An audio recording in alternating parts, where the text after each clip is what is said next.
alle sammen, og velkommen til den her video.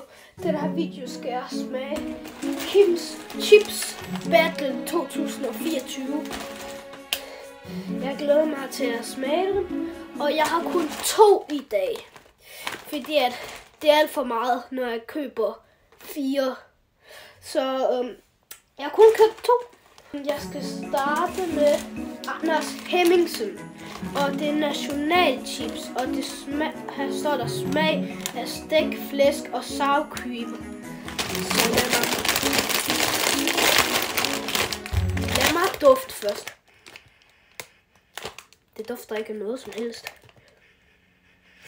Jeg kan ikke dufte noget. Jeg håber ikke, jeg har corona. Jeg kan slet ikke dufte noget. Nå, sådan ser det ud. Ja, det ser mest sour cream end onion. Ja, det er det også.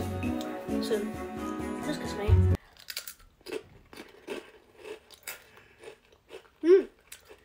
Den er god.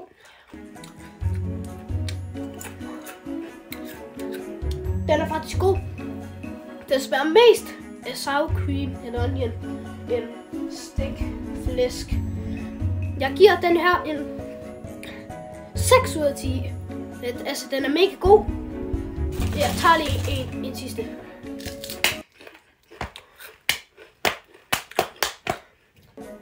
Nu skal vi smage Morten Mønsters Ohøj chips. Og her står der smag det chili mayo. Mayo.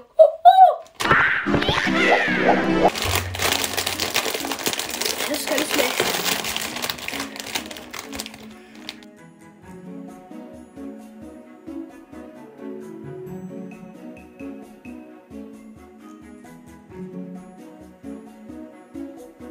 Jeg har kortet det, fordi det var en, der ringede til mig masser af gange. Nå, men nu skal vi smage. Og jeg kommer til at spille noget på gulvet, men det har jeg samlet op. Okay. Jeg tager den her. Den er. Okay, den ser rigtig meget chili-agtig ud. Lad os smage. Skål.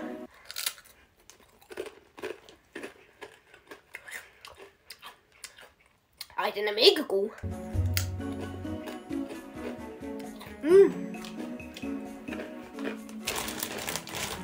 Den er fandme god.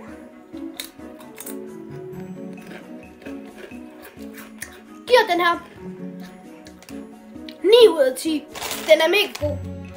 Den er på førstepladsen, og den er på andenpladsen. Jeg kommer nok til at lave en short, hvor jeg smager på de andre. Men det viser også på de her chipsposer, man kan vinde 25.000 kroner, når man stemmer på en af dem. Jeg stemmer på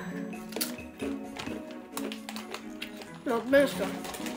Altså, når jeg kommer til at smage Jasmin og Michael og gutternes Kims chips, så laver jeg bare en short ud af det.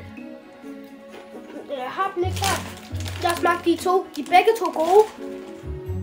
Så nu skal jeg lige gå ind og scanne. Eller jeg gør det ikke i videoen, men jeg kommer nok på et tidspunkt og scanne det. Men tusind tak, I så med den her video. Husk at like og subscribe og tryk på klokken. Hej hej! Ud i skoven vi plukker bær, bær, bær, bær, bær, bær, bær. Vi plukker bær, bær, bær, bær, bær, bær, bær. Vi smølfer bær.